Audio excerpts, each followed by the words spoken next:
Բարի լույս, Բարլիս Անի ջան, բարլիս, լավ եք։ շատ լավ, փառք Տիրոջի, ինձ ասում են մի քիչ բարձր խոսի, հենց հայտին միանում եմ, նոր եմ բարձր խոսում, Հա, դեռ ձայնս չի արթնացել, առավոտյան ձայնս, պիտի մի քիչ խոսեմ, որ ձայնս արթնանա, դուք ոնց եք Հայկ ջան, Փառք Աստծո, Անի ջան, իրապես ամեն ինչի համար փառք Աստծո, որ արթնացանք, որ միասին ենք, դիղ այո, փորձենք մեր Աստծո մասին մտածել, խորել, փոխանցել, կիսվել, ինչի՞ չէ, սանից ավելի լավ բան։ այո, նոր մեզ գրում էին, իհարկե անգլերեն էին գրում, օրհնեցին լիքը եւ իհարկե հայերեն էլ կար, որ ինչ լավ է, որ Հայկի հետ միանում ենք եւ զրույցներ ենք ունենում, որովհետեւ մարդկանց հոգիները լուսավորվում են, ինչքան լավ է, որ մեզ հետ ունենք թիմ, հա, ովքեր ուրախանում են այս մեր արած աշխատանքի համար, համ մենք ենք սնվում, համ իրենք, փառք Այո, Տիրոջը։ այո, ամեն Անի ջան։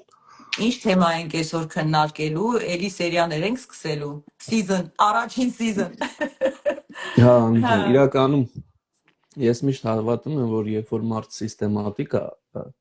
ուսուցանվում, սովորում, ինքը անհամատ ավելի տարբեր արդյունք է ունենում։ Քան թե ասենք մի քիչ այստեղից, մի քիչ այնտեղից sense,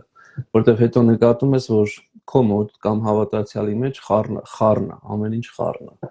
Ու սա նաև միշտ զգուշացնում եմ այն մարդկանց, ովքեր սիրում են ամեն ինչ լսել, հոգևոր թեմայի մասին է խոսքը։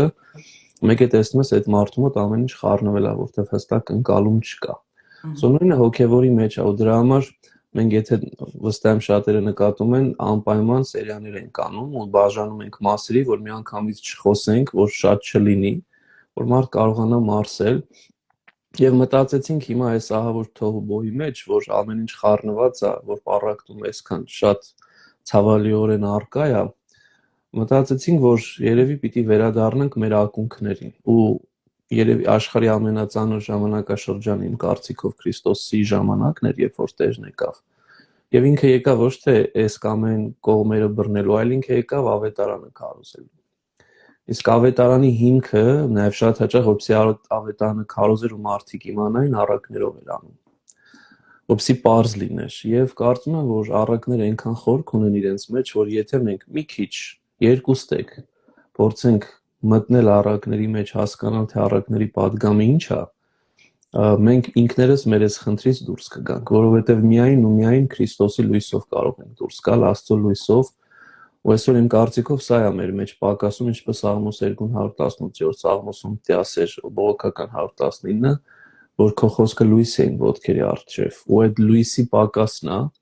որ մեզ այսօր բերել է այստեղ, մթության մեջ ենք քայլում հաճախ ու չենք անդրադառնում, թե ուր ենք գնում, եւ մեկս մեկին մեղադրելով ինչ որ տեղ չենք հասնում։ Ուրեմն կարծեցինք, որ այս լույսը ամենաանհրաժեշտն է այսօր, իսկ այդ մեծագույն լույսը ավետարանի լույսն է, որը Քրիստոս նույն ձև արեց, առակների միջոցով աստիճանաբար տվեց, առակներ, որոնք եւ խորքային են, եւ նաեւ պարզ են, եւ սրանց միջոցով մանավանդ նկատում ենք, որ ամբողջ ավետարների մեջ 40 եւ ավել առակ կա։ Կարծում եմ, որ կարելի է գոնե 25-ի մասին խոսել, եւ ես ժամանակին այս դասընթացը արեցի առաջնորդարանում, փորձեցի առակները բաժանել 3 մասերի։ Ուրեմն կյանքի սկիզբ կամ հոգևոր կյանքի սկիզբ, ընթացք եւ ավարտ։ Եվ Քրիստոս այս առակների մեջ հենց այս 3-ի մասին է խոսում, որ մեր կյանքի ամբողջ իմաստն է։ Ինչպես ենք սկսում մեր կյանքը, հոգևոր կյանքը, Քրիստոսի ճանաչողության կյանքը, ինչպես ընթանանք, որտեղ սա էլ շատ դժվար է, կարող ենք անկումներ ունենալ, եւ ինչպես կարողանանք միջև վերջ հասնել, ինչպես որ Պողոս առաքյալն ասում, ու ընթացքը վերջացնել, ֆինիշի գիծը անցնել, որտեվ ամբողջ նպատակը նաեւ սրա մեջ է։ Հիմա Հայկ ջան, ինձ մոտ այս խժդժոցներից սենց անելանելի վիճակ է գալիս։ Իհարկե, երբ որ աղոթում եմ, խաղաղություն է գալիս, բայց պահ է գալի, որ ես չգիտեմ ոնց մտածեմ, ոնց վարվեմ։ Հա, սիրտս ինձ ինչ որ բաներ կարա ցույց տա, շատ անգամ կամքս կարա խառնվի, եւ այդ լույսի կարիքը իրոք այսօր ես շատ ունեմ, որպես հանրային մարդ նամանավանդ ակտիվ հանրային մարդ եմ եւ խոսում եմ, հա, որոշ թեմաներից քննարկվում ենք մեր ժողովրդի հետ, այսինքն ուզում եմ լինեմ ժողովրդիս կողքին եւ պահ է գալի, որ ինձ մոտ պակասում է այդ լույսը, որ ես կարողանամ առաջնորդվեմ այդ լույսով։ Ինչու, որովհետև այսօր իմ ազգի մեջ է խնդիրը, ոչ թե դրսից, հա, թշնամու հետ է, որ երբ որ դրսից է, դու գիտես, որ թշնամի է, գիտես ոնց վարվես։ Բայց երբ որ քո ժողովրդի մեջ է այս պարակտումը լինում, այնքան ցավալի է, որտեղ չես ուզում դու ոչ նրանց կորցնես, ոչ նեղացնես, բայց համ էլ չես կարող չխոսել եւ չանդրադառնալ այդ թեմաներին։ Եվ ես հույս ունեմ եւ հավատում եմ, որ այն թեման այսօր, որ մենք կշոշափենք, ինքը կլուսավորի ոչ միայն ինձ, այլ նաեւ այն մարդկանց, ովքեր այսօր անհանգիստ են եւ կորցրել են իրենց խաղաղությունը, հա, սենց ասեմ։ Հանի ջան, ինչպես միշտ անում ենք, պիտի առաջի դասընթացը լինի ներածական, որը ոչ պակաս կարևոր է, երբեմն նաև ավելի կարևոր, որ հասկանանք եւ Սուրբ Գրքի եւ առակների բնույթի մասին, որ հենց այնպես չսկսենք։ Ու որից հետո արդեն կարծում եմ սիստեմատիկ սկսենք արդեն ամեն անգամ մեկ, եթե երկար է մեկ առակ, եթե կարճ է երկու կամ երեք առակ միանգամից ծերտել, բայց ուզում եի այս պահին հիշեցնել մի շատ կարևոր բան, որ մենք մոռացել ենք, ուտեղից երևի կարող ենք սկսել Աստվածաշունչ բառի մասին, որովհետև մենք անդադար ասում ենք, որ հայ ազգը միակ ազգն է, որ գիրքը կոչել է Աստվածաշունչ։ Մյուսները կոչել են գիրք կոնկրետ, Բիբլիա, Բիբլոս բառից, որ նշանակում է գիրք հունարենից, կամ գրքեր, ճիշտ ավելի քերականորեն, բայց մենք սա գրքեր չենք կոչել, որ իրապես գրքերից բաղկացած է Սուրբ Գիրքը, այլ կոչել ենք Աստվածաշունչ, վերցնելով առաջի Տիմոթեոսի, 2-րդ Տիմոթեոսի 3-րդ գլխից։ Բայց այստեղ այնքան կարևոր է այդ միտքը, որ իմ կարծիքով Պողոս Առաքյալը այսօր մեզ 2000 տարի հետո այդ падգամն է փոխանցում, որ այս գիրքը Աստվածաշունչ մատյանը հենց այնպես դարակի մեջ դրվելիք չի։ Ու այս գիրքը պոտենցիալ ունի հասարակությունները փոխելու, որը որ եղել է փաստացի պատմության ընթացքում մենք տեսել ենք այդ մեր ազգի մեջ։ Եվ մեկ նախադասությունն է, բայց այնքան կարևոր է, որ ուզում եմ ընթերցել ուղղակի, որ ասում է ներողություն, Աստծո շնչով գրված ամեն գիրք օգտակար է ուսուցման, հանդիմանության, ուղղելու եւ արդարության մեջ խրատելու համար, որպեսզի կատարյալ լինի Աստծո մարդը եւ պատրաստ բոլոր բարի գործերի համար։ Այս նախադասությունը ինքնին այսօրվա մեր համար է, որովհետեւ ոչ միայն սա մեզ ուսուցանում է համաձայն հենց նույն Աստվածաշնչի, այլ մեզ հանդիմանում է, երբ որ մենք սխալ ենք, որտեղ մենք չենք սիրում հանդիմանություն։ Մեզ ուղղում է, որովհետեւ նորից փաստորեն ուղղվելու տեղ ունենք, որ մեզ ուղղում է։ Եվ արդարության մեջ է մեզ խրատում այս գիրքը, որպեսզի ինչ լինի, որպեսզի հայ մարդը կամ ընդհանրապես մարդը արածը կատարյալ լինի եւ պատրաստ լինի բոլոր բարի գործերի համար։ Այս նախադասությունը հանճարեղ նախադասություն է, բանաձևն է ամբողջ այս ամեն ինչի, որովհետեւ այսօր մենք չենք սիրում ոչ հանդիմանություն ու բոլորս մեզ կարծում ենք ճիշտ տեղում ուղղվելու կարիք չունենք։ Եթե մեկը մեզ հանդիմանում է, մենք դառնում ենք թշնամի։ Եթե մեկը մեզ ասում աչքիդ վերևը ունք կա, ասում ենք քո աչքի վերևը շատ ավելի վատ ունք կա։ Եվ այս վիճակն է, որը որ լրիվ հակառակ ավետարանի ոգուն։ Խոնարհություն, ներհայեցողություն, ուղղվելու եւ հանդիմանվելու Ինչ է կոչվում ներհայեցողությունը, այդ բառի բացատրությունը։ Որ ինքդ քեզ ես նախ նայում ես ինքդ քեզ, փորձում ես տեսնել քո խնդիրները եւ դրանից հետո նոր դատել։ Այլ խոսքով Քրիստոսի շատ հստակ խոսքը, որ դարձել է նաեւ թեվավոր խոսք, որ դիմացինի աչքի գերանը տեսնելուց առաջ քո աչքի ներողություն դիմացինի աչքի փուշը շուղը տեսնելուց առաջ քո աչքի մեջի գերանը տես։ Այլ խոսքով եթե այս ընկալումը մերը լինի, որ այո դիմացինի անի աչքի մեջ փուշ կա, շուղ կա, բայց միգուցե իմ աչքի մեջ գերանք անհամեմատ ավելի մեծը կա։ Մեկ հատ ասում է շարունակում ատերը գերանդ հանի, այդ քայլը նախ դու ինքդ քեզ արա, որ հետո դիմացինի աչքի մեջի փուշը տեսնես։ Իսկ ինչի՞ց է որ միանգամից արդարանալ է գալիս, երբ որ օրինակի իմ աչքի փուշի մասին կամ գերանի մասին երբ որ ասում են, իմ առաջի ռեակցիան լինում է արդարանալ, ես սկսում եմ արդարանալ, հետո նոր եթե բախտս բերեց, նոր ընդունում եմ խորհուրդը եւ փորձում եմ փոխվեմ։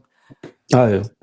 Դե դա մարդու Արդարանալը էության մեջ է, ու տեղել այդ մարդու մեծագույն ինձ թվում է թուլությունն է, Ադամի նման չէ երևի։ հենց թվում է, գիտեք, որտեվ չարը ինքը մարդուն ամենալավն է ճանաչում, իբրև էակ։ Եվ լավ ճանաչելով ի նկատի ունի մարդու թուլություններն ավելի լավ ճանաչում։ Եվ փաստորեն պատահական չի, որ ինքը այդ թուլությունը օգտագործեց,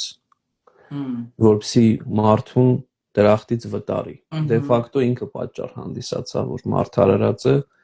վտարվի դրախտից։ Ու հենց սա էր պարագան, ու երբ որ մենք Աստծո հետ մեր հարաբերության հետ մեջ մոտ չենք կամ մերձ չենք կամ ավելի լավ չենք, մենք այդ մակերեսային վիճակի մեջ ենք, մենք փորձում ենք արդարանալ, ու դրա համար միշտ այս մասին խոսել ենք, նորից հիշեցնեմ, որ երբ որ Աստված Ադամին հարց տվեց, որ Ադամը լսեց Աստծո ոտնաձայները ու թաքնվեց, Ադամ, ուր ես։ Այս հարցադրումը հենց դրան էր ուղղված, որ լավ մեղք կատարեցիր, մեղք գործեցիր, մեծ մեղք գործեցիր, հիմա ուր ես։ Եվ երբ որ Ադամի պատասխանը եղավ, լսեցի, թաքնվեցի, ինչու, արդյոք կերար են պտղից, որ ասել էի չուտես։ Ու նորից այս առիթն է, ինչպես որ նախորդ անգամ մենք Հուդայի դեպքն էինք Սերտու Մարկոսի ավետարանի 14-րդ գլխի վերջի բաժիններ, նույնը այստեղ ենք տեսնում, որ ինչպես Հիսուս մի քանի անգամ առիթ տվեց Հուդային, որ անդրադառնա, ինչու ես եկել բարեկամ ասելով, նույնը նաև էս պարագան, արդյոք կերար, այո, պատասխանը կարող էր լինել, կերա Տեր, մեղա, ողորմիր, սխալ գործեցի, մեղք գործեցի, բայց միանգամից պատասխան ուրիշ ձև հնչեց, այո, քո տված այս կինը տվեց ինձ այդ պտուղը ու ես կերա։ Սո փաստորեն ինչ է դուրս գալիս, մարդ արարածը հաճախ այդ մակերեսային վիճակի մեջ է մնում, որովհետև չի խոնարհվում։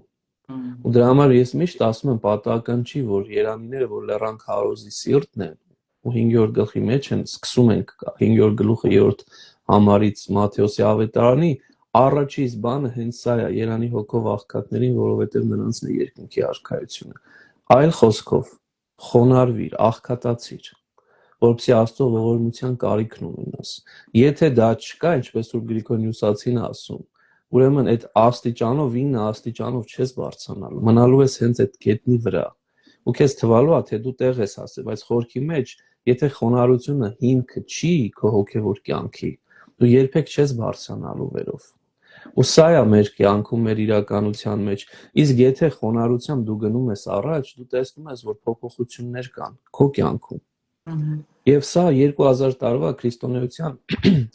վկայությունն է։ Մարդիկ, ովքեր որ ոչ միայն Սուրբ Գրքի, ասենք Պողոս Առաքյալի նման մարդիկ, որ այս 2000 տարվա մեջ լրիվ ուրիշ կյանքով են ապրել ու խոնարհությամբ Քրիստոսի ճանաչողությամբ, Աստվածաշնչի ճանաչողությամբ նաև այս դեպքում, որը թույլ տվեցին իրենց կյանքը մտնի եւ իրենց ուղի, իրենց հանդիմանի, ինչու՞ չէ նաև, դարձան շատ ավելի տարբեր մարդիկ։ Ոստեղ է երևում փաստը, որ այս խոսքը Աստծո խոսքը ինքը ազդու խոսք է, որտեղ ինքը քո ու իմ կյանքը փոխում է։ Էլ դու հին հայկը չես։ Դու զգում ես, որ Աստծո խոսքը քեզ փոխել է։ Եվ անշուշտ այս ամենի մեջ անպայման չի կարելի միայն Աստծո խոսքով բավարարվել, որտեղ Աստծո խոսքը ինքնին անպայման լրացվում է եկեղեցով, իսկ եկեղեցին է լրացվում է Աստծո խոսքով։ Այս երկուսը մեր, ինչպես որ ժամանակին միշտ այս մեջբերումն եմ անում, Վարդանանք էին ասում, մեկը մեր հայրն է, մեկը մեր մայրն է։ Այսինքն երկուսը պիտի ունենանք՝ հայրաքելական Սուրբ եկեղեցին եւ Աստվածաշունչ Մատյանը։ Ու այսօր փաստորեն սրա պակասն է, որ մենք հասել ենք այստեղ, իսկ քանի որ Աստվածաշունչը այսօր չափազանց մեր կյանքում պակաս է, եւ դրա համար ուզում եի միջև առակները անցնել ու մի թեթև նորից խոսենք Աստվածաշնչի մասին, որտեվ ինչքան էլ խոսենք, ժամանակին այսպես survey են արել, ուսումնասիրություն են արել Ամերիկայում,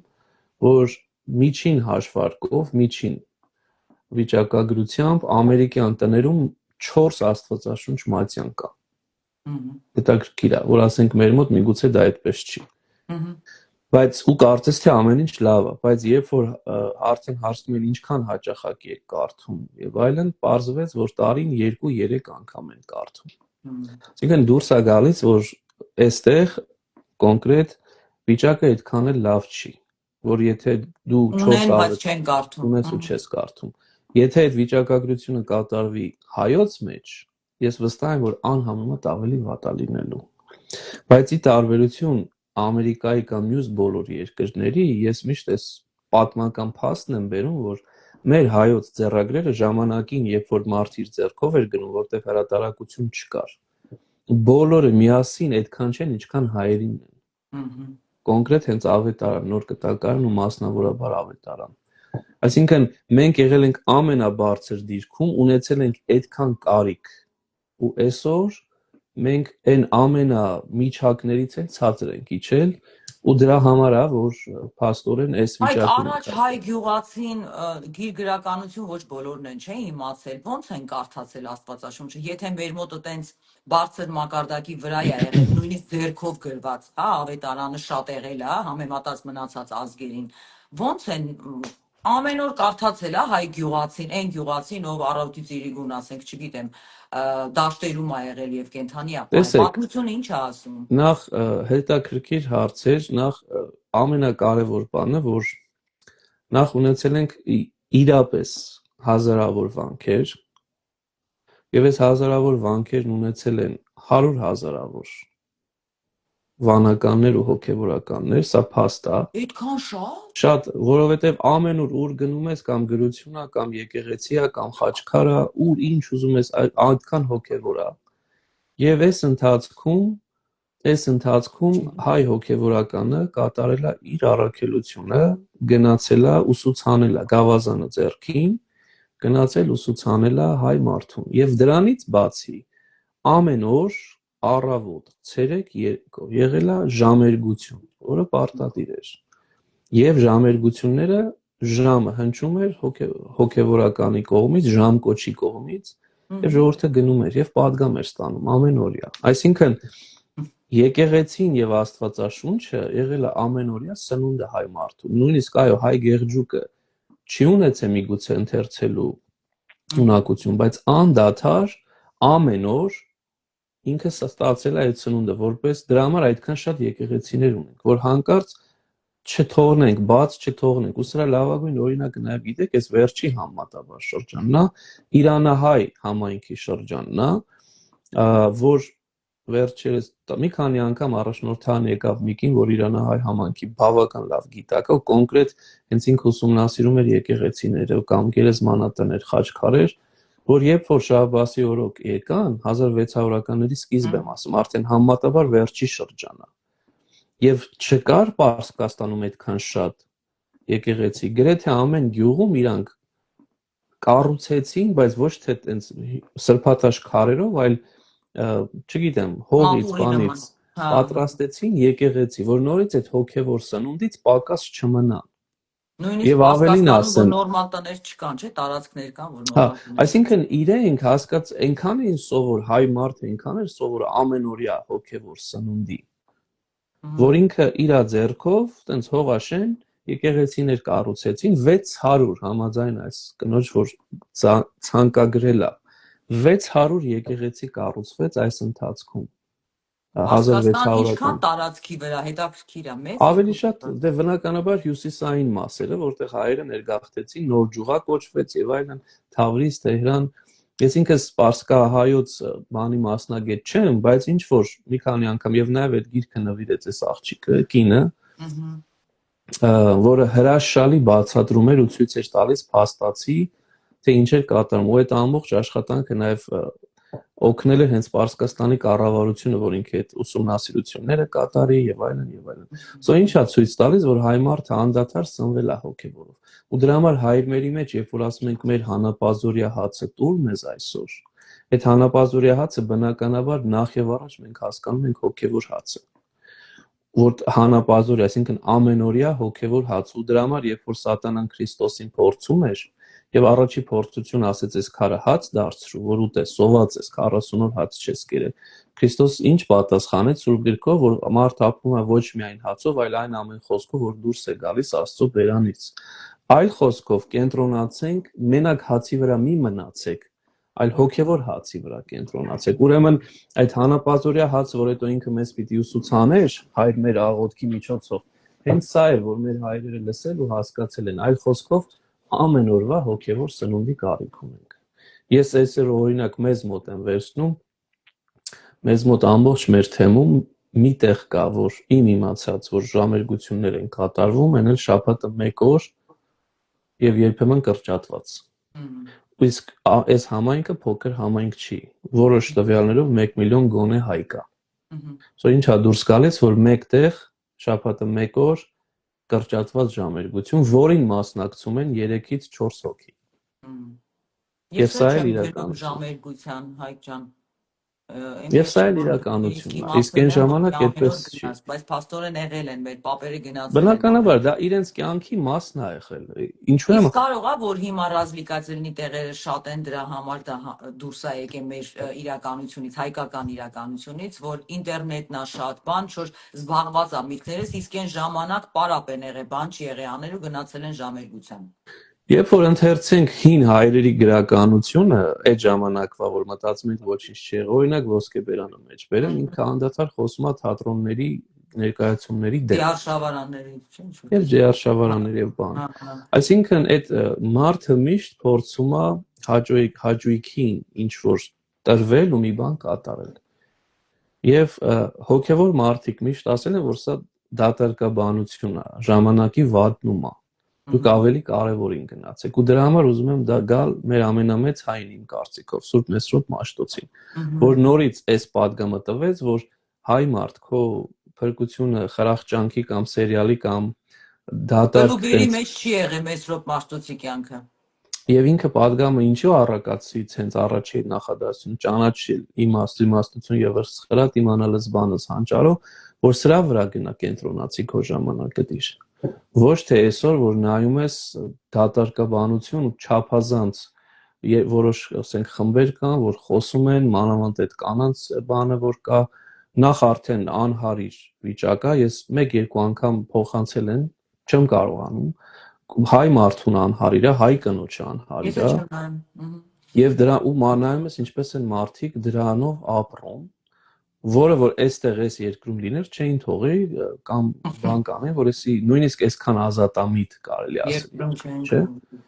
Ուր մնաց մեր բանում, այսինքն սա մշակույթ է ձևավորում, սա հոգեբանություն է ձևավորում։ Իսկ մյուս կողմից Քրիստոս եկավ առակներով,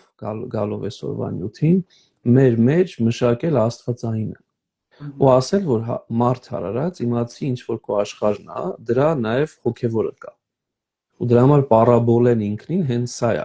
Երկու բան իրար հետ համեմատել, կողք կողքի։ Պարաբոլը դա նշանակում եբրայերեն մաշալ։ Եվ սա ես տեսնում, իմացի որ նույնը ոնց որ մյուս կողմն էլ կա։ Դուալնիստի մասին կարանք ասենք դուալնիստ։ Այսինքն կա դուալնիստ գաղափարը, չի ոչ թե երկվություն, այլ կա հոգևորը ու կա աշխարհայինը։ Okay, հա։ Այսինքն երկու բան ասենք։ Հոգևոր եւ նյութական, երկրային, երկնային։ Երկիր ու երկինք։ Սա ինչ որ ասում է, դու տեսնում ես այստեղ նյութական ու երկրավոր, այդ դրա նաև հոգևորը ու երկնայինը կա։ Ու պետքա ու այդ падգամն է ինքը մեզ փոխանցում։ Դրա համար միշտ ասում եմ երբեմն ինձ տղասել է բանանում, որ պարաբոլ է, որ կա կամ պարաբոլա։ Ոմանք որ հանրաշիվ դպրոցում ենք սովորում, պարաբոլան սա է, նույնն էր կամ վերևից կամ ներքևից եւ այնտեղ ինչ որ մի կողմն է, նույնը մյուս կողմն է հաշվում։ Ու հենց այս իմաստն է, որ պարաբոլ է կամ պարաբոլա եկել է հունարեն բառից։ Այսինքն ինքը մեզ օգնում է նախ եւ առաջ Քրիստոս, որ հասկանանք, որ միայն այս աշխարհայինը չի, միայն այս նյութականն ու մատերիալը չի, կա շատ ավելին, նույն եւ ավելին հոգեվոր ասպարեզում, ու հայ փորձիր հոգեվորը փնտրել։ Բայց ինչու է հոգեվորը կարևոր, որովհետեւ ի տարբերություն աշխարհային ու մատերիալի, որը որ ժամանակավոր է, ինչքան էլ ուզում ենք մենք փորձենք երկարացնենք այդ ժամանակը, ավելի թարմ մնանք, երիտասարդ մնանք, երկար ապրենք, բոլորս էլ, եթե ինքնախաբեությամբ չենք զբաղվում, գիտենք, որ ինքը ժամանակավոր է։ Քրիստոս ասում էր, որ հոգևորն անժամանակ է, ժամանակից վեր է։ Ու դրա համար ուշադրություն դարձրեք իր առակների ճնշող մեծամասնությունը սկսում է մի բանով։ Երկնքի մի բառակապակցությամբ, երկնքի արքայությունը նման է։ Ось նախադասությունը գրեթե 2-ից 1-ի մեջ սա է, որ միևնույն ժամանակ հիմա էլ Հայկին ուրիշ տեղ է տանում։ Նախ բացատրեց, որ կա հոգևոր աշխարհ, հիմա էլ բացատրում է, որ այդ հոգևոր աշխարհը մեր հիմնական նպատակակետն է, ու եթե ուզում ես ճիշտ ապրել կամ հասկանալ կյանքի իմաստը, պետքա երկնքի արքայության համար աշխատես։ Ու սա է, որ լրիվ տանում է ուրիշ տեղ։ Ու Ու ինքը եթե գիտի դրա մասին, որտեղ հենց ընդեղից էլ եկել էր, տեսել էր ու փաստորեն պատմում էր ու կիսվում էր մեզ հետ, թե երկնքի արքայությունը ինչ է իրանից ներկայացնում։ Ու դրա համար ամեն անգամ նշում եւ համեմատականներ է տանում, իսկ մենք առակները միշտ հասկացել ենք բառացի, ոնց գրած է։ Այո։ Բայց ինքը փաստորեն երկնքի արքայության մասին է, համեմատում է այդ բոլոր պատմվածքները։ Եվ հետաքրքիր է, հենց այդ նույն միտքը ինքը Հովանու Ավետարանի 3-րդ գլխում էր ասում, որ ասում էր ոչ ոք չի ելել երկինք, եթե ոչ մարդու որդին, որ իջավ երկնքից, եւ հիմա նաեւ երկնքում է։ Այլ խոսքով ինքը այս միտքն էր մեզ տալիս, որ ես եմ այդ անձը, որ տեսել եմ, գիտեմ, եւ ես հիմա ձեզ դա բացատրում եմ։ Ու դրա մի փոքրիկ նաեւ նշույլ էլ մենք տեսնում ենք Պողոս առաքյալի վկայության մեջ, երբ որ ինքը ասում էր գիտեմ մեկին, որ քնածեր թե արթուն չգիտեմ եւ այլն, որ բարձրացավ երրորդ երկինք ու բաներ տեսավ, որը որ մարդու բերանը կամ բառերը բավարար չեն, որ բացատրեն։ Այսինքն Պողոսին էլ ցույց տվեց Աստված որոշակի երկնային իրականություն, որ ինքը ասում է անկարելի է, որ ես իր մասին է խոսում Պողոսը։ Այո, բայց խոնարհաբար ինքն իրեն չի ասում։ ասում։ Գիտեմ մի մարդ։ Ինչպես որ մենք նախորդ անգամ տեսանք, որ նույն Մարկոսը իր մասին չէր խոսում կամ նույն Հովանեսը կոչում էր սիրեցյալ առաքյալ, բայց չէր ասում, որ դա ինքն է։ Դա խոնարհության նշան է, որ իսկ այսօր հակառակն է։ Ես ելել եմ, ես տեսել եմ, Աստված ինձ տվեց, ես եմ Աստված ինձ տեսիլքներ ա ցույց տալիս, ես։ Ու դրան հակառակ տեսնում ենք տիտաններին, որոնք որ անհամեմատ ընտրյալ են եղել Աստծո կողմից, Աստծո խոսքը գրելու անգամ։ Նույնիսկ իրանց մահվան մեջ չէ Պետրոս ասում է ինձ տենց մի խաչեք։ Այո։ Եվ նույն Պետրոսը երկրորդ թղթի մեջ հստակ նաև վկայություն է տալիս, որ մենք ընդեղ էինք, մենք այդ ձայնը լսեցինք։ Կոնկրետ խոսում է նաև Տիրոջ այլակերպության այդ դրվագը Թաբոր լեռան վրա, որ ասում է ես լսել եմ, ես տեսել եմ Աստվածայինը, բայց այդքանով հանդերձ այո, այդ իրենց խոնարհությունը, որ իրենք բան են։ Ուրեմն սրա համար էլ է ուզում փաստորեն հասկանանք, որ կա Աստվածաշունչ մատյան, որը մեր կյանքը ուղղորդում է։ Եվ Աստվածաշունչ մատյանը բաղկացած է երկու մասից։ Սա ամենատարրական բանը։ Հին ու նոր կտակարաններից։ Կարևոր է, որ այս բառակապակցությունը կամ բառերը մենք պահենք,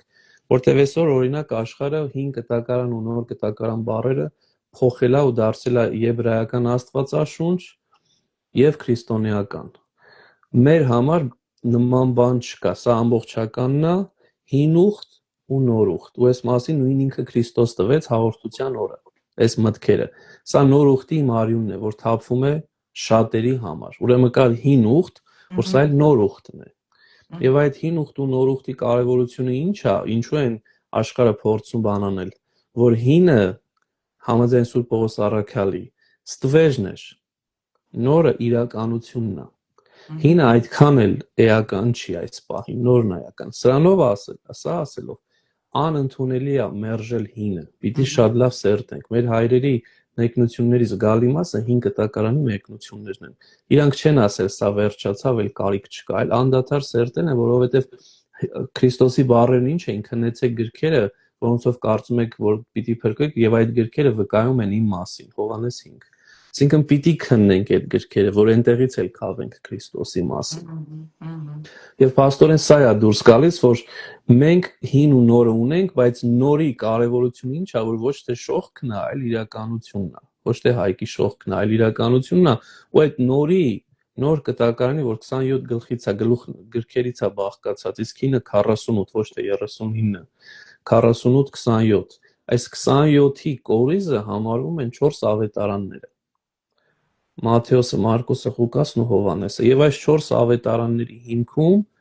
ընկած է Քրիստոսի խոսքը, կոնկրետ առակներն էլ ամենից շատը Ղուկասի ավետարանում են։ Եվ մենք հիմա Մարկոս ենք օրինակ սերտում, Աստծո կամոք։ Իմ կյանքում այդ նպատակ ունեմ, որ շատ մեծ նպատակ է։ Ժամանակի ընթացքում մենք միասնաբար սերտել ենք Մատթեոս, Հովհաննես, հիմա Մարկոս ենք սերտում, եւ Աստված ուզի թերևս մի օր էլ Ղուկաս փորձենք սերտել, ու դրանով 4 ավետարանները ոչ թե 3D, այլ 4D, ամբողջ 4 կողմից պատկերը Քրիստոսի կփորձենք վերհանել ու տեսնել։ Եվ փաստորեն հիմա մենք ավետարաններից ենք խոսելու Աստծո կամով։ Իսկ դա ամենակարևոր, ամենահիմնական մասն է, երբ որ մարդ ավետարաններից է սերտում։ Եվ այստեղ, քանի որ Աստվածաշնչից էինք խոսում, Անի ջան, ուզում եի նաև իմ փոքրիկ փորձառությամբ ու անշուշտ ընթերցելով շատ մեկնիչների երբեմն դրել եմ, բայց հաճախ մեր ունկնդիրս առանց ծանոթ չի, 10 կետ եմ առանձնացրել, որպեսզի երբ որ մարդը օրինակ մեր խոսակցությունից ոգևորվեց, ասեց լավ, այս նոր տարին եմ սկսել, ուզում եմ Աստվածաշունչ ընթերցեմ։ Եվ ուզեց ընթերցել, նախ նոր կտականից պիտի խնդրեմ, որ ընթերցեն, եւ երկրորդ այս 10 կետերը թող ունենան իրենց կյանքում, որովհետև սրանք ուղեցույցներ են Աստվածաշունչ ընթերցելու։ Առաջինը, որ խոնար եւ մոտեցում եւ աղոթքով սկսենք Սուրբ Գիրքը։ Մինչև չաղոթենք ու խոնարհաբար չմոտենանք, պետք չի կարդալ, որտեղ ինքը խոնարհություն է ասում, սա Աստծո խոսքն է։ Երկրորդը ճիշտ ընտրություն է, թարգմանություն։ Ձեր կարծիքով կներեք, դու ընդհատեմ։ Ձեր կարծիքով այն մարդը, որ երբեք Աստվածաշունչ չի կարդացել, ինքը գիտի խոնարհաբար մոտենալը ինչ է նշանակում։ Ինքը գիտի խոնարհությունը ինչ է։ Գիտի չէ՞ խոնարհ։ Մոտավորապես պատկերացում ունի, հա։ Նույնիսկ այսպես ձեզ ասեմ, ինձ թվում է նույնիսկ ամենավերջին աթեիստներն են, որ օրինակ սովետական շրջանում շատ կային։ Ասենք Մատենադարանի գիտաշխատողների զգալի մասը աթեիստներ էին սովետական շրջանում, բայց իրանց մոտ պատկառանք կար ձեռագրերի ու գրքերի նկատմամբ։ Գոնե սա ենք ակնկալում, էլի, որ սա պատահական ինչ որ մի գիրք չի, այլ սա իր մեջ բավական լուրջ բան է ներկայացնում ու պատկառանք, խոնարհ մոտեցում ցուցաբերեք։ Եվ ես ձեզ ավելին ասեմ, ձեզ չթվա թե շատ հավատացյալներ խոնարհությամբ են մոտենում։ Ես ինքս ականատես եմ եղել, մանավանդ թող սխալ չընկալվեմ, բայց շատ աղանդների մեջ խոնարհությամբ չի մոտեցվում։ Այս գիրքը մերն է, հիմա բացում ենք ու սենց ես շատ լավ գիտեմ, այնտեղ ամբողջ ընդգծումներով եւ այլն, ոչ թե ընդգծումներն է խնդիրը, այլ այդպեսի տենց ինքնավստահ մոտեցումը, որ սա գիտես, ես սկզբից սկիզբ գիտեմ, մեջբերումներ եմ անում ու դրան հակառակ եկեղեցու սրբերը, որոնք որ անգիր գիտեին գրքերը, սա չափանիշն էր մանավանդ վարդապետի, երբեք չեք տեսնի, որ այսքան ամբարտավան կեցվածք ցուցաբերեն, որ ես մեր մագաղատների մեջ գծած լինի։ Ես որ աղանդավոր էի, ողջ գիրքս գծած էր։ Հիմա նոր գիրք ունեմ, ինչ ապաշխարել եմ, եկել եմ առաքելական, ինձ սպանեն գրքից մեջ մի հատ կետիկ չեմ դնի դաժե մատիտով։ Այդ ոչ թե տենց ինձ զսպում եմ, չեմ ուզում, իմ մոտ չկա այդ մտայնությունն է փոխվում, վերաբերմունքն է փոխվում գրքի հանդեպ։ Դու շատ ավելի լուրջ ես մոտենում այդ գրքին, շատ հասկանում ես թե ինչի մասին է խոսքը, իսկ այն ժամանակ պաստորեն ընկալումը տարբեր է։ Ընկալման հարց է։ Ու դրանից հետո ուրեմն կարևոր է նաև ճշգրիտ թարգմանությունը, շատ կարևոր է, որտեվ եղել է դեպք, որ օրինակ Յովայ վկայի Աստվածաշունչ են բերել եկեղեցու բակում ու գնացել։ Եվ լավ կազմով։ Եվ բաներից մեկը այդ սրահ ունենք եւ սրահի աշխատողներից մեկը վերցեց բերեց ասում է Հայկ ջան հելենային սիրուն Աստվածաշունչ է ինձ են պահում բացեցի տեսա մի անգամից որ դիտարանի հրատարակությունն է Watchtower անգլերենով ասի սիրով բայց գիտես որ սա Յովայ վկաներին է մի անգամից բան եղավ այսինքն հաճախ մենք այդ տարական գիտելիքը չունենք թե որ Աստվածաշունչն է ճիշտ Աստվածաշունչ է սխալ Աստվածաշունչ է Շատ կարևոր է, որ ճիշտ թարգմանություն ունենանք եւ ես միշտ խնդրում եմ, որ էջմիածնի թարգմանությունը, այսօր դա կոչվում է էջմիածին թարգմանություն, ես ինքս նախընտրում եմ առաջի հրատարակությունը, երկրորդը հիմա կա 17 թվից եթե չեմ սխալվում միջև օրս երկրորդ հրատարակությունը սկսվեց որոշակի փոփոխություններով, առաջինն եմ ես ինքս նախընտրում, մեկը կամ մյուսը, հիմա առաջինը դժվար է գտնել, երկրորդը կա, բայց միշտ գրաբարին ավելի բան եմ տալի, որը հենց հետո կխոսեմ։ Երրորդը առնվազն 2 տարբեր Աստվածաշունչ ունենանք։ Ասենք հայերս տարբեր լեզուներով խոսում ենք։ Մի հատ ասենք հայերեն, մի հատ ռուսերեն կամ անգլերեն, որ երբեմն համադրենք իրար։ Սա շատ կարևոր է։ Մյուսը բնագրերից օգտվենք, որ միշտ ասում եմ եբրայերեն, հունարեն կամ եթե չէ, գոնե գրաբար, անգլերենը ունի interlinear, այստեղ ունեմ գրադարանումս, որ բառ առ բառ տալիս է քեզ։ Հունարեն կամ եբրայերեն ու տակը անգլերեն, որ դու բառացի ես սկսում հասկանալ, շատ բաներ լրիվ ուրիշ ձև ես ընկալում, քան մեկի թարգմանությունը։ Դրանից բացի արդեն 5-րդը, որ փորձենք, եթե օրինակ հիմա առակներն ենք սերտելու, կտեսնեն մարդիկ, այդ առակը կարող լինի եւ Մատթեոսի ավետարանում եւ Ղուկասի։ Նույն առակը Եվ մեկը մյուսին պիտի լրացնի, դրա համար նախընտրելի է, որ երկուսն էլ այդ երկու, ասենք, առակներն դրվագներն կարդանք ու մեկը մյուսին լրացնենք, սա շատ կարևոր է։ Հետո ամենակարևորը, որ աղանդների մոտ շատ տարածված ընդհանրապես հնում է դա եկել, այսօրվա բան չի, որ ծիրը կամ բնաբանը կոնտեքստը հաշվի չեն առնում։ Այդ բառը լսեցին ու այդ բառով իրանք միտք տրվեց ու դրա վրա են կենտրոնացնում։ Միշտ առաջից դարերից սկսած հայերեն ասել են, որ ընդհանուր պատկերը տեսեք, ոչ թե կոնկրետ մի բառ, մի նախադասություն, մի համար։ Ու սա շատ կարևոր է, սա 6-րդն է։ Հետո հետաքրքիր վանքերում փորձառություն են ձեռք բերել ու ես ինքս փորձել եմ, չգիտեմ դուք տարել եք թե չէ, որտեղ միշտ ասել եմ, նույն հատվածը մեծ հատված չենք վերցնում, փոքր հատված ենք վերցնում, նույն հատվածը երկրորդ անգամ կարդալուց ուրիշ բան ես տեսնում, երրորդ անգամ կարդալուց ուրիշ բան ես տեսնում։ Այսինքն ամեն անգամ կենտրոնանում ես մի այլ բանի վրա։ Դրա համար խորհուրդ են տալիս, որ բազմակի ընթերցեք հատվածը։ Աստված այդպես արդեն ձեզ, սա վանականների փորձն է, որ միջև որս էլ շատ հստակ աշխատում է։ Աստված ձեզ բացում է մտքերը։ Բաներ, որ ուղղակի ընթերցելով ես գալիս, բայց մի քանի անգամ ընթերցելով։ 8-րդը բանալի բառերի կիրառությունն է։ Բառեր կան, որ հեղինակը պատահական չի, որ դրել է։ Ու դու հասկանում ես, որ այդ բառը ոնց որ բանալին է, որ բացում է ավելի մեծ դուռ, որը մեզ կօգնի հասկանալու։ Եվ 9 ու 19 Այսինքն ամբողջ առակի մեջ կարևորը ընդգծվում է միշտ։ Հա, բառեր կան։ Բանալի բառն է, կարևորի մասին։ Կարող է մեկը լինի, երկուսը լինի, բայց սրանք կարևոր է, որ Իշմարա տալիս ինչի վրա խորանաս, հա, երևի։ Օրինակի համար Մարկոսի ավետարանը սկսում է ու առաջ անդադար խոսում է անմիջապես բառի մասի, էֆտուս հունարեն։ Ինքը անդադար հիշեցնում է, այնքան է ինքը ասում այդ բառը, երբեմն այդ բառը շատ ասվում, երբեմն այդ բառը ճիշտ տեղն է դրված, շատ չի, որ դու անդրադառնում ես, որ օքեյ, այս մարդու պատգամը անմիջապեսն է, որ հիմա պետք է անես, ժամանակ չպետք է կորցնես, սա կարևոր է։ Այսինքն նման բաներ, որ դուք այլ խոսքով ուզում ես ավելի լուրջ գիրքը կարդալ, ոչ թե մանկերեսային կարդացի, որ ասեմ ես Աստվածաշունչն է կարդացի, չէ, սա ուսումնասիրության, սա ժամանակ է ուզում, սա ջանք է ուզում, պիտի տանենք, ու սա համար ուղղափառ հայրերի մեկնությունները պարտադիր են։ Այսօր ունենք բազում մեկնություններ, ամենուր մեկնություններ կան, բայց անպայման ուղղափառների վրա պիտի, այսինքն ճիշտ հայրերի վրա մեկնությունները ստեղից ենք սկսում,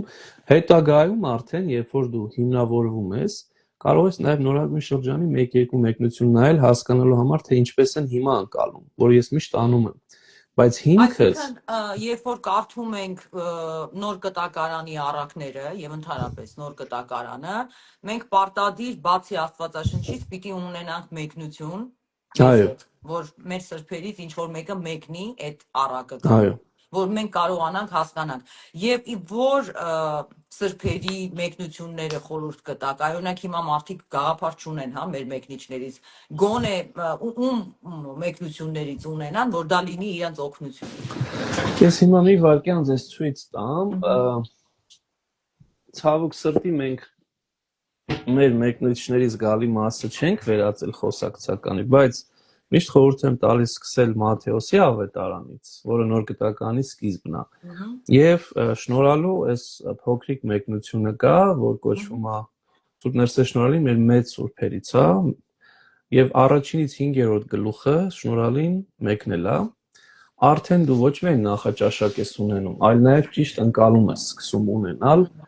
Աստվածաշնչի մասին։ Մտայնությունը, որ ոնց են մտածել, չէ՞։ Ինքը միշտ այդ օրինակը 100 անգամ ասել եմ, դե 1000 անգամ էլ կասեմ, ինքը քեզ ռադիոյի ալիքի նման ճիշտ տեղն է գցում։ Եվ իհարկե սրանից հետո այս նույն կազմով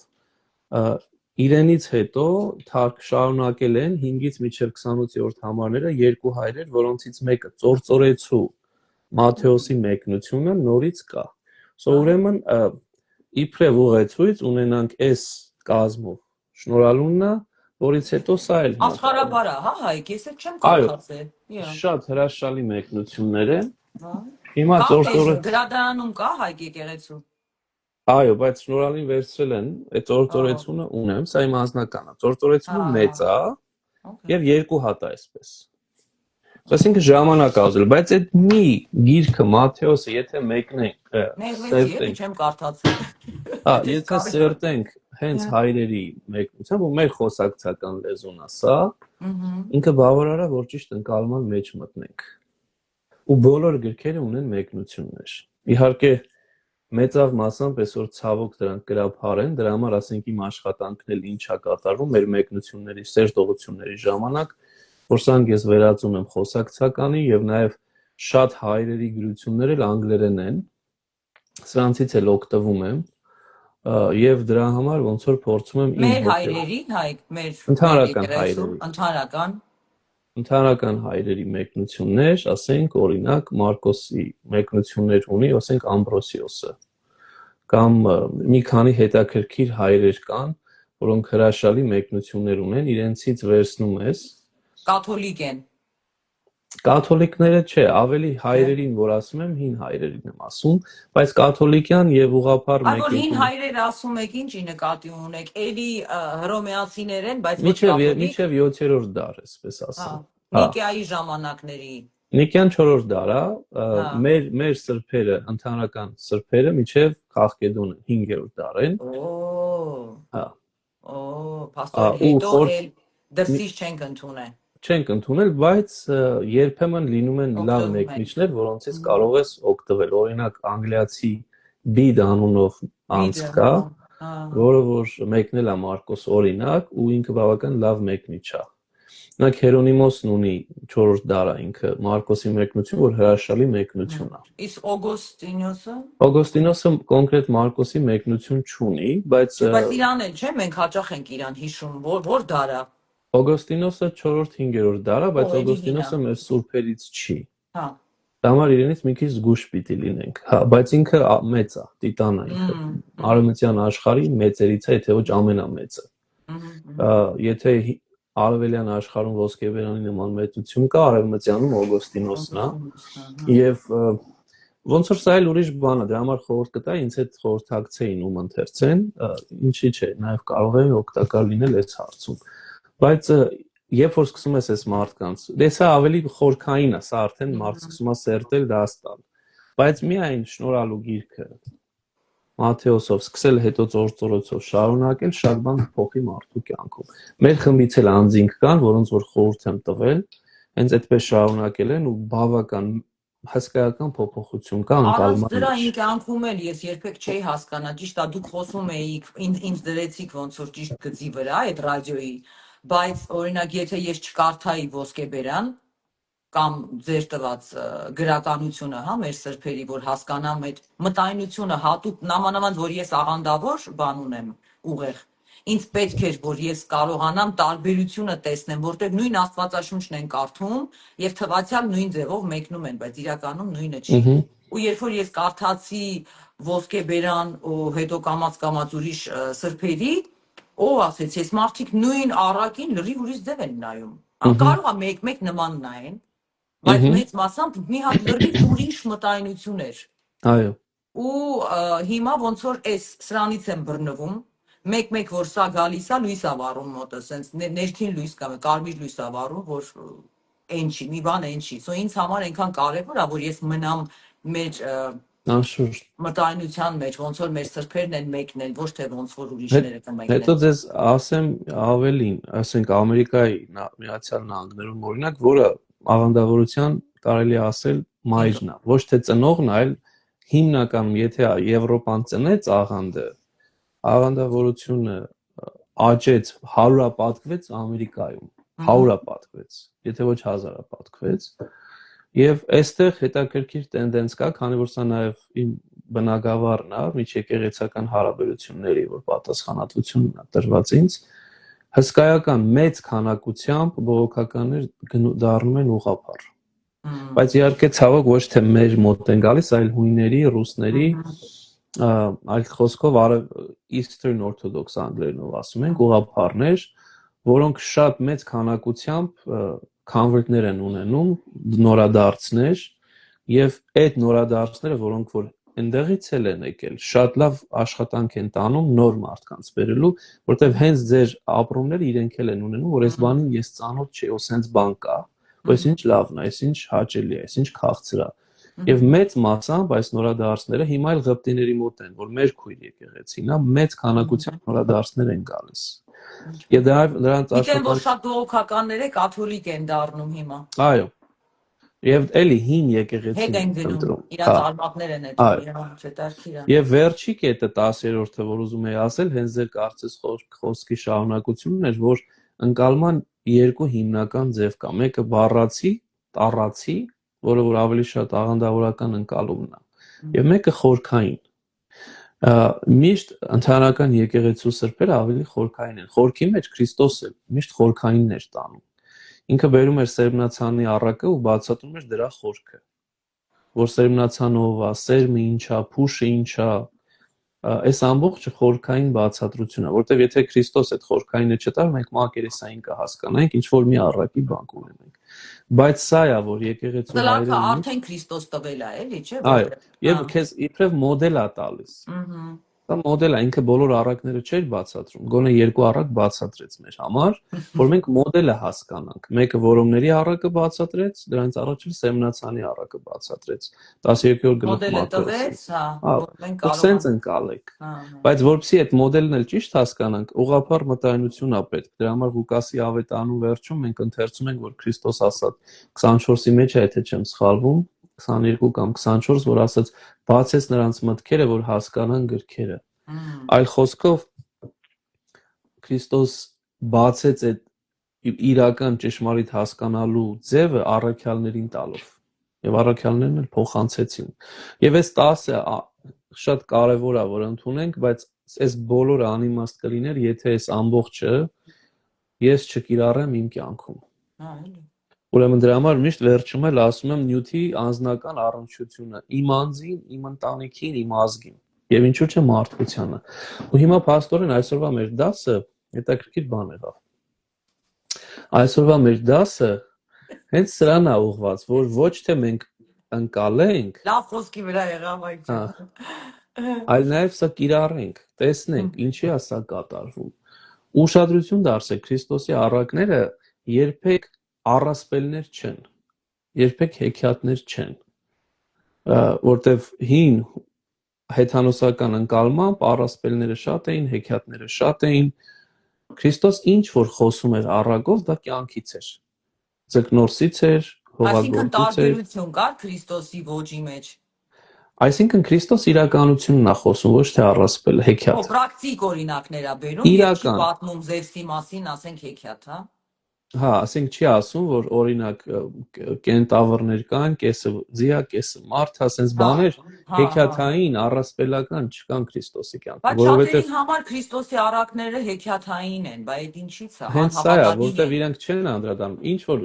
այդտեղ հեքիաթային ոչինչ չկա, որտեվ երբ որ առակա պատմում, այնպեսի բան ասում, որ բոլորս կարող ենք անգամ 2000 տարի հետո հասկանալ, գիտակցել, որ մեկը խմոր դրեց, թթխմորը դրեց, երեքն էլ խմորվեց։ Շատ հստակ ու պարզ է, այսօր էլ է դա կատարվում։ So այս բոլորը մեզ օգնում են հասկանալու մի բան, որ Քրիստոս իրականության ջատագովն է, ոչ թե հեքիաթի, ոչ թե եթերական ինչ որ եթերային իրականության, որը որ մենք պատրանք ենք կոչում։ Իսկ պատրանքը կոչում ենք, որ միայն չարից է, պատրանք, իլյուզիա։ Քրիստոս միշտ իրականությունն է խոսում, ու դրա համար երբեմն երբ որ հակառակն են ասում են ձեր հավատը ամբողջ պատրանքի մեջ եք, աշխարհից չեք, բան, լրիվ հակառակն է, ամբողջ Քրիստոսի պատգամը իրականությունն է, իսկ չարի պատգամը իլյուզիան է, պատրանքն է։ Ու այսօր աշխարհը ամբողջությամբ մեզ տանում է պատրանքի, մեզ տանում է իլյուզիայի, աչքերիդ վրա բաներ ես դնում, ու սկսում ես պատրանքի մեջ գտնվել, ձայնով, տեսողությամբ։ Գիտեք, կարծում եմ ինչի են ասում, որ Քրիստոսինը պատրանքա երազանքա, որովհետև Քրիստոս հրաշքներ է արել, եւ իրենց համար այդ հրաշքները, ասենք Ղազարոսի հարություն բան, այդ ամեն ինչը թվում է պատրանք, որովհետև հավատք չունեն, որ Քրիստոս կարա հրաշք անի։ Անի ջան, հետաքրքիր է Օգոստինոս Երանելու միտքը ասեցիք, Օգոստինոս Երանելին հրաշալիորեն ասում է հրաշքը ոչ թե մի բան է, որը որ գերբնական, այլ մի բան է, որի մասին մենք դեռ գիտակցություն բավական գիտելիք չունենք։ Շատ գեղեցիկ ձև է բնութագրում դա, եւ իրապես այսօր եթե մեկը 300 կամ, չգիտեմ, մի քանի 100 տարի առաջ մեկին հեռախոս ցույց տայր ու ասիր տես ես Ամերիկայից Հայաստան հիմա խոսում եմ իմ ծնողի հետ, դա հրաշքների հրաշքը կլիներ։ Բայց այսօր ոչ մեկ սա հրաշք չի կոչում, հասանք սրան։ Թե ինչպես հասանք, շատ դժվար է բացատրել, որ մեկը կարա ուղիղ նույն ժամանակվա ընթացքում տեսնի ու լսի անձին։ Բայց իրականություն է սա։ Նույնը ինքը ավելի խորն է տալիս ատանում, ասում է արևի ծագելը հրաշք է։ Բայց երբեմն ասում եմ, մենք չենք անդրադառնում, որ հրաշքները երբ որ շատ հաճախակի են լինում, արդեն սովորական են դառնում։ Այսինքն հրաշքը մի բան է, որ մեր այս պահի ընկալման մեջ անհասանելի է, բայց սա չի նշանակում, որ սա անբացատրելի է։ Իսկ քանի որ Աստված ինքը մեծագույն գիտնականն է, որովհետև այս ամեն ինչը գիտությամբ է ստեղծված, ամեն ինչը բջիջներից սկսած մինչև անծայրածիր տիեզերքը, ինքը այս ամենի ձևն ու պատճառը գիտի, որովհետև ինքն է հեղինակ այս ամենի։ Երբեմն մենք բացահայտում ենք սա, դրա համար հաճախ մարդուն կոչում են բացահայտող էակ, discoverer։ Ոնց որ Աստծուն բացահայտեն, չէ, Աստծո գործերը։ Այո։ Գիտեն երեխեն ոնց է մոտավորապես ասենք կազմավորվում, բայց մեկ է երեխու կազմավորման մեջ էլ հրաշք կա, այն այն սկզբի կայծը ով է տալիս այդ կայծը, չէ, ու մեկ է էլի տեղ գնում ենք ու պատի ենք առնում, եւ ամեն ինչ մեզ մեկա չի բացվում, գիտության մեջ էլ նույնիսկ։ Անշուշտ։ Ու դրա համար գալով այսօրվա մեր նյութին Քրիստոսի առակները հենց սրա մասին են, որ եթե դուք նոր եք հավատքի կյանքում, կամ նույնիսկ եթե առաջացած եք հավատքի կյանքում, բոլորիդ համար յունիվերսալ մի միջոց կա, որ առակ է կոչվում, որի միջոցով դուք կարող եք խորանալ ու ձեր կյանքն ու շրջապատը փոխել։ Հիմա մեր ամբողջ նպատակը մեր չափով, մեր փոքր չափով, մեր շրջապատը մի փոքր լուսավորելն է։ Բայց միջև լուսավորես մի փոքր, դու մի քիչ էլ լույս պիտի ունենաս քո մեջ, իսկ այդ լույսը քեզնից չի, այդ լույսը Աստծուց է։ Ու դրա համար հաճախ էլ սրա մասին էլ է խոսքը, որ երբ որ տեսնում ենք, որ ասում են հայերը շատ են փոխվել, ժողովուրդը շատ է փոխվել, ու սա ինչ որ վերագրում են ինչ որ բանի, հետաքրքիր ամեն ինչ այնքան պարզ ու հստակ է, փոխվել ենք վատ առումով ցավոք, որովհետև լույսի պակաս ունենք, խավարել ենք։ Ավետարանը շատ հստակ է, խավարել ենք, իսկ ինչի ենք խավարել, որովհետև լույսից ենք կտրվում, որովհետև լույսի մեջ չենք։ Երեք մի երիտասարդ ինձ գիշերն էր զանգեց, համարը տարբեր համարից վերցրեցի, հրաշալի երիտասարդ էր, հրաշալի, այս տղան շատ լավ պոտենցիալ ուներ, եւ նույնիսկ մտածում էինք, որ այս տղան կարող ապագա լավ հոգեվորական լինի։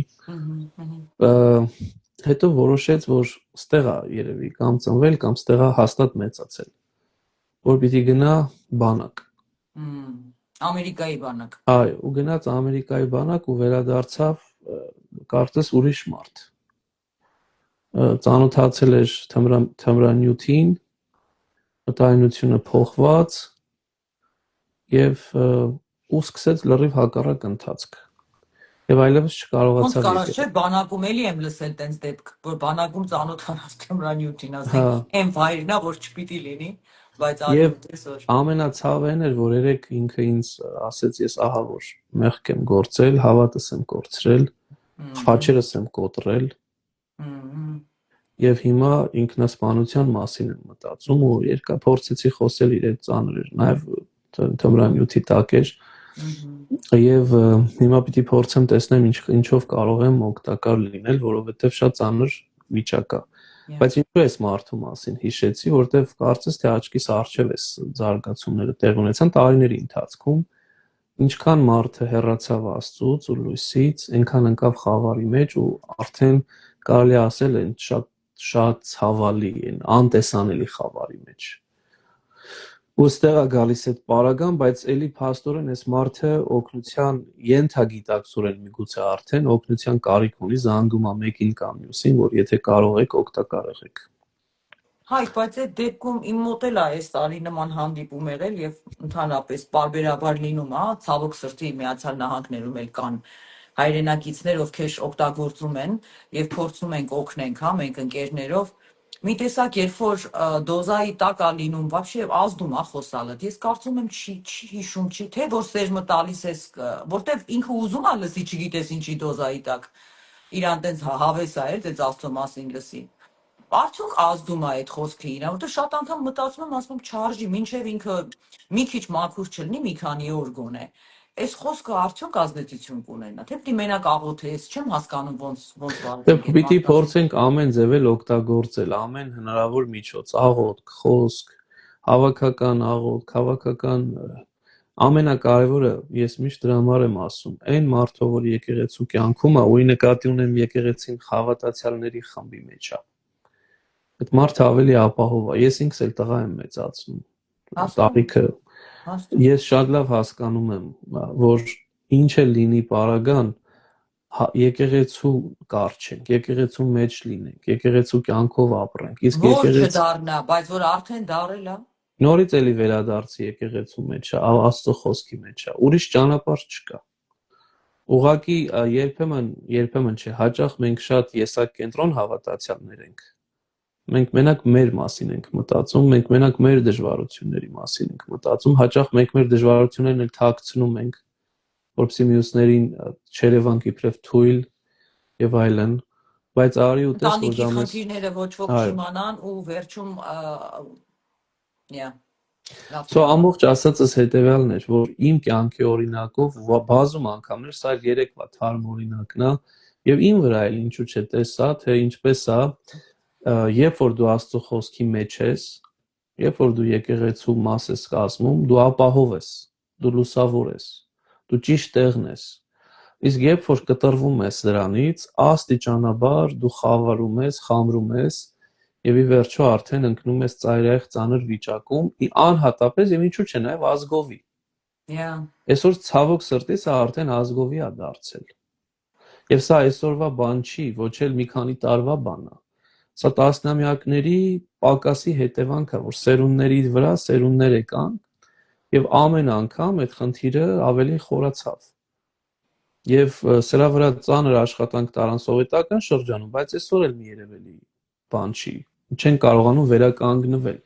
Ինչու՞, որովհետեւ ինքս ինձ մտածում էի, որ օրինակ Սուրբ Գրքի սերտողություն սիստեմատիկ, խոսքի սկզբում հենց այս խոսեցինք, չէ՞, սիստեմատիկ։ Այո։ Սիստեմատիկ Սուրբ Գրքի սերտողություն հայ առաքելական եկեղեցուն, ես չգիտեմ քանի հատ կա, 5 հատ կա, 5 տեղ կա, թե չկա։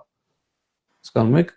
ինքան ցավալի է սա, բայց ոչ թե պիտի լիներ 5 տեղ, այլ բոլոր ծուխերում։ Հայ եկեղեցու ուսմունքը քանի տեղ են ուսուցանում, 5 տեղ ուսուցանում են ամբողջ աշխարհում, չգիտեմ, բայց պիտի լիներ ամբողջ բոլոր ծուխերում, ամբողջ այսինքն սրանք այդ երկու առաջնահերթ հացն ու ջուրն են այլ խոսքով, որոնք պետքա լինեն մարդու կյանքում, եւ հացը եւ ջուրը։ Եվ եթե հացն ու ջուրը կա, այո, կարող է շատ ուրիշ բաներ չունենանք, բայց սա մեր համար անհրաժեշտություններ են։ Ու այսօր մեզանից յուրաքանչյուրը կոչված է, եթե իրապես մենք մտահոգ ենք մեր եկեղեցով, մեր անձով, մեր ընտանիքներով, այս մեր կյանքում հոգևոր հացը եւ հոգևոր ջուրը ապահով են։ Եկեղեցու ներսում ունենալ Սուրբ Գրքի հստակ հայրերի մեջ սերտողություններ եւ հայ առաքելական եկեղեցու ուսմունքի ուսուցանություն, դավանանքի ուսուցում։ Այդ երկուսն են, որ լինելու են այդ իրական հացն ու ջուրը, ու այդ երկուսի մասին է, որ Քրիստոս մեզ օրինակ տվեց, որտեղ Քրիստոս հենց դա էլ անում էր։ Ինքը քարոզում էր եւ ուսուցանում էր։ Եվ մենք այդ ենք։ Եթե հոգեվորականները իրանց մեջ չեն կարողանում, իմանալով այդքան ուսմունքը, սովորեն տարիներով սովորեն, վերջում այսօր հասնեն այս վիճակի, որ իրար դեմ դուրս գան, բայց խեղճ ժողովուրդը ինչ պետք է անի, եթե հոգեվորականները չեն կարողանում գտնել մի հատ ելք, Քրիստոսին էլ ունեն, այսքան տարի ունեցել են, չէ՞, սա ձևերը գիտեն, Քրիստոս ոնց էր դավաճանի հետ վարվում, քանի անգամ էր պաչում, քանի անգամ էր շանս տալիս, չէ՞, որ հոգեվորվեցի։ Եթե իրանց մեջ չեն կարողանում այդքան ճեմանան սովորելով գտնեն վերջի վերջո այս պարակտման արմատը կտրեն, մենք ինչ անենք։ Ձեր հարցին ուզում եմ ոսկեբերանի բառերով պատասխանել, որը որ որը որ աղոթ կա Աստծո խոսքին մոտենալուց առաջ ու նաև ինչ որ չափով ինքը հենց ձեր հարցի պատասխանն է, թե ինչպես չի լինում կամ ինչպես կարա լինի։ Ասում ով Տեր Հիսուս Քրիստոս, բացիր սրտիս աչքերը, որ կարողանամ լսել եւ հասկանալ քո խոսքը եւ կատարել քո կամքը, քանզի ես պանդուխտ եմ այս երկրի վրա։ Մի թաքցնիր ինձանից քո պատվիրանները, այլ բաց աչքերս, որ կարողանամ ընկալել քո օրենքը։ Խոսիր ինձ հետ քո իմաստության ծածուկ բաների մասին, քո վրա եմ հույսս դրել, ով Տեր։ Քո գիտելիքով լուսավորիր միտքս եւ ճանաչողությունս, որ ոչ միայն կարևորեմ գրված պատգամները, այլ կատարեմ դրանք։ Թույլ տուր, որ ընթերցելով սրբերի կամքն ու նրանց խրատները խուսափեմ մեղքից, վերստին կանգնեմ, պայծառանամ եւ սրբվեմ հոգուս փրկության եւ հավիտենական կյանքը ժառանգելու համար, քանզի դու ես լուսավորում բոլոր նրանց, ովքեր խավարում են բնակվում, եւ քեզանից է ամեն շնորհ եւ բարի գործ։ Ամեն։ Ուրեմն երկու միտք, որ շատ կարևոր է, որ կարողանանք հասկանալ եւ հետո կատարել, որովհետեւ մի բան է հասկանալը, մի բան է լրիվ ուրիշ կատարելը եւ քրիստոնեության պատմության մեջ եթե մի քանի մեծագույն սրբեր կան, նրանցից մեկն է Սուրբ Հովան Ոսկեբերանն է, հենց ինքն իրեն է ասում, որ ես դեռ հեռու եմ սրանից։ Այսինքն իրապես մեզ շատ հաճախ թվում է, թե հասկանալը եւ կատարելը հեշտ բաներ են Աստծո խոսքի, բայց դրանք իրապես ամենադժվարն են։ Եվ այս պարագայում ուղղակի պիտի ունենանք այդ անկեղծությունը Ոսկեբերանի նման, որ հասկանանք, որ մենք ֆեյլ ենք արել, մենք ձախողել ենք։ Եվ ինքն էլ այստեղ ասեց, ձախողում կա։ Հայկը ձախողվում է, ես մենակ իմ անունից կարող եմ խոսել, ոչ մեկի փոխարեն իրավունք չունեմ խոսել, ոչ էլ անգամ տղայիս փոխարեն։ Բայց ես մի բան գիտեմ, որ ես իմ կյանքում շատ եմ ձախողվում, բայց իմանալով հանդերձ ձախողումներս անդադար փորձում եմ խոնարհաբար վերականգնվել։ Հիմա ինչ էլ լինի պարագան, սխալ չընկալենք, որ եթե մարդը ձեռնադրված է, որևէ մեկը, ուրեմն ինքը ամեն ինչ շատ լավ գիտի ու շատ լավ կատարում է, որովհետև աղանդավորների պատմության ընթացքում զգալի մասը եղել են հենց նույն ձեռնադրված հոգևորականները, որոնք չեն պահել իրենց Քրիստոսի համար կամ իրենց եսն են առաջ քաշել, քան թե Քրիստոսին։ Գաղտնիքը միշտ հայրերն ասում են սա է. ում ես ընտրում, Քրիստոսին թե քո անձը։ Որտեվ եթե Քրիստոսին ես ընտրում, քո անձը փոքրացնում ես, խոնարեցնում ես։ Եվ այդտեղ էլ խնդիր չկա։ Իսկ եթե ուրիշ անձի ես ընտրում, Քրիստոսին, քեզ թվում է թե Քրիստոսին ես ընտրել, բայց մեկ էլ տեսնում ես, որ քեզ էլ չես ընտրել,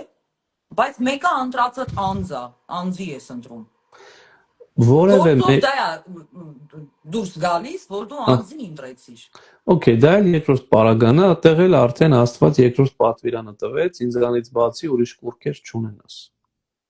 Ոստեն փաստորեն դու գիտակցաբար կամ անգիտակցաբար անձին կուռք ես դարձնում։ Գիտեք երբ է անձը դառնում կուռք դիմացինի համար, որ երբեք այդ անձի սխալը չես նկատում։ Չես ասում, դու իմ սիրելին ես, բայց այս տեղերում դու սխալ ես։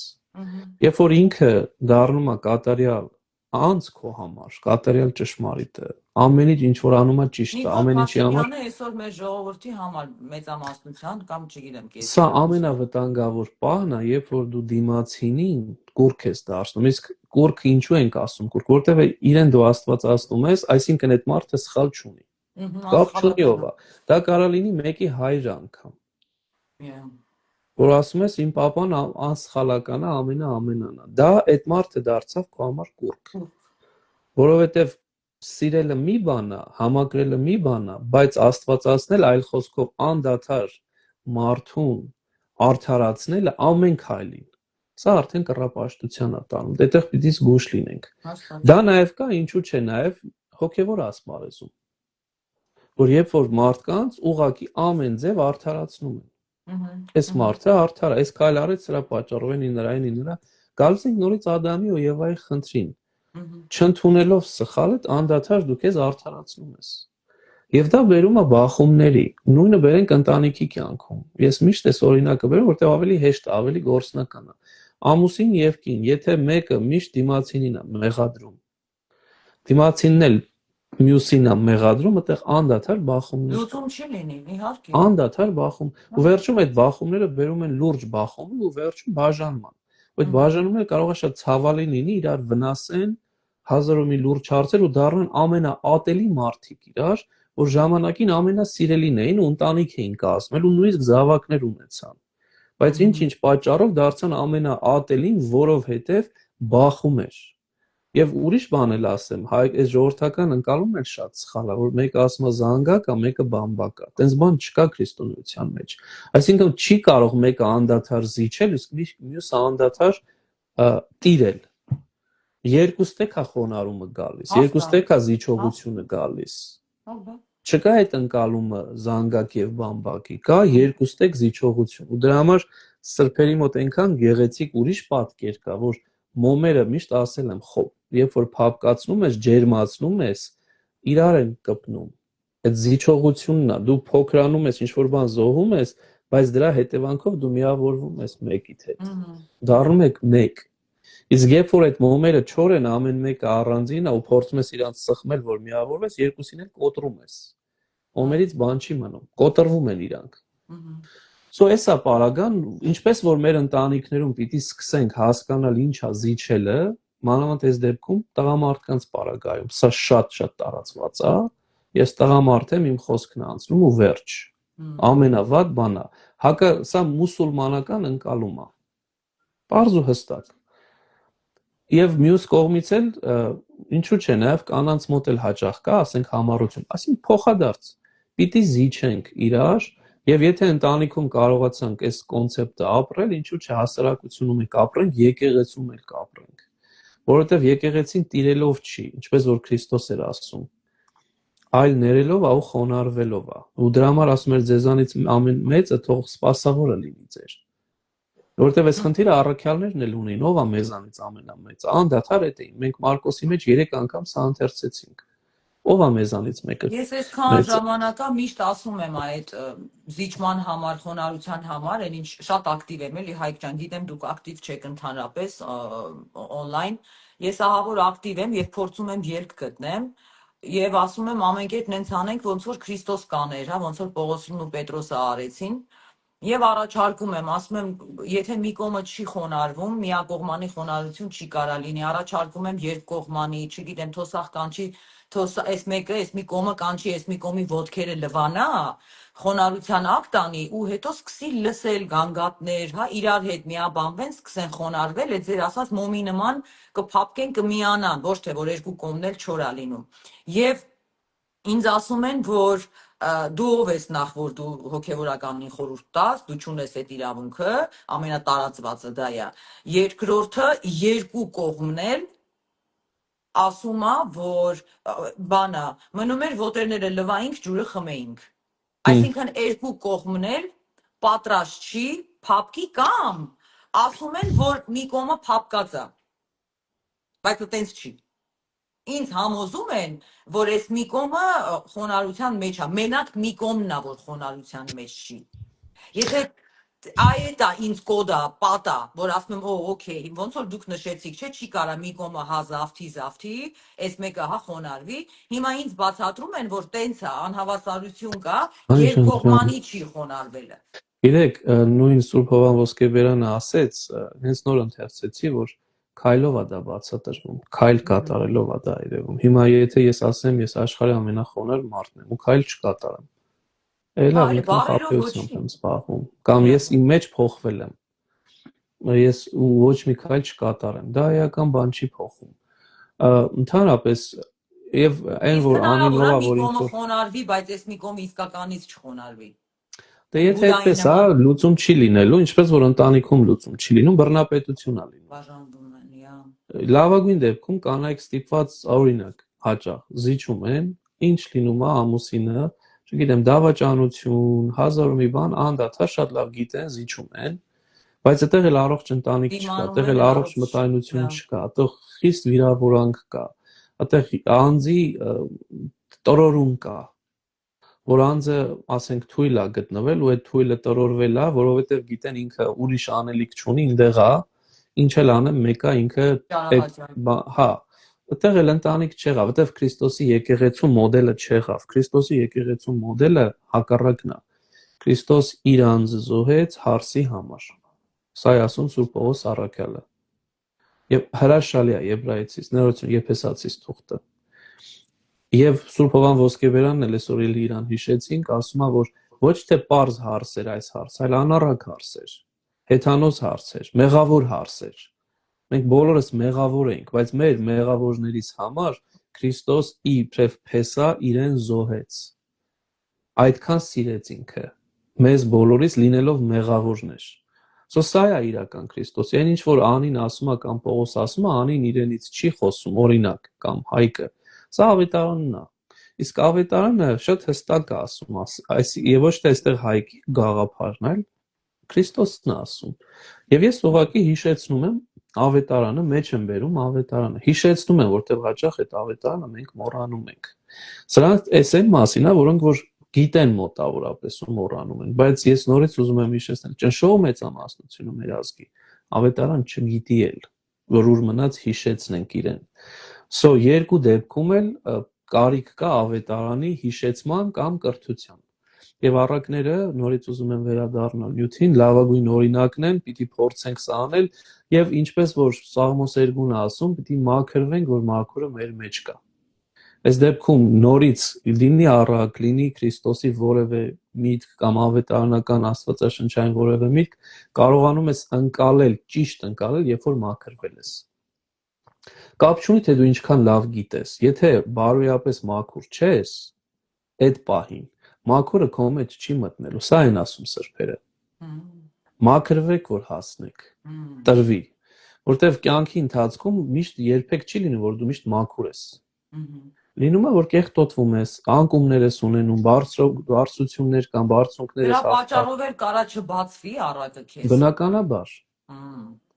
Բնականաբար, դրա համար ինչու են միշտ անդադար խոսում մաքրության մասին, մաքրությունը պահելու մասին։ Ինչու է սրբությունը, կատարելությունը չափանիշ։ Երբեմն ասում են ոչ մեկ կատարյալ չի, Քրիստոս մեզ կատարելության չի կոչել։ Երբեմն սա լսում եմ քարոզների մեջ նաև տարօրինակ բան է, որտեղ Քրիստոս շատ հստակ ասեց. եղեք կատարել, ինչպես ձեր երկնավոր հայրն է կատարյալ։ Սա կատարելության կոչ է մեր Տիրոջ ու Փրկչի Հիսուս Քրիստոսի կողմից։ Այսինքն անդադար ձգտեք կատարելության, մաքրության, բարոյականության։ Եվ ինչքան որ դու ձգտում ես, այնքան դու փաստորեն լուսավորվում ես ու կողքդ էլ լուսավորում ես դրանով։ Սա է պատգամ ավետարանի։ Ամեն Հայկ ջան, շնորհակալություն շատ հրաշալի թեմայի համար։ Մենք էլի անցանք մեր ժամանակը 11:12 է։ Աստված օրհնի ձեզ ձեր ժամանակի համար եւ այս դասերի համար, այս զրույցների համար։ Հայկ ջան, շնորհակալություն, որ ամեն շաբաթ խոնարհաբար տրամադրում եք ձեր ժամանակը մեզ։ Եվ իհարկե շնորհակալություն մեր հետևորդներին, ովքեր միացել են տարբեր երկրներից, մեր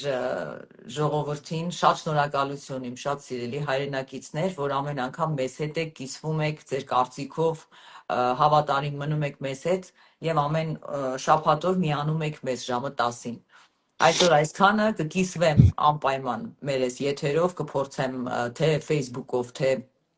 YouTube-ով, որտեղ YouTube-ով վաղուց չեմ դրել ձեր եթերներից, Հայկ ջան, մի քանի ամիս է արդեն չեմ դրել, այնպես որ YouTube-ով է կդնեմ, որտեղ մարդկանց հեշտ է YouTube-ով դիտելը։ Աստված օրհնի ձեզ, շնորհակալություն, գնացինք բոլորիս լավ որ հաջողություն։ Thank you։ Հաջողություն։ Հաջողություն։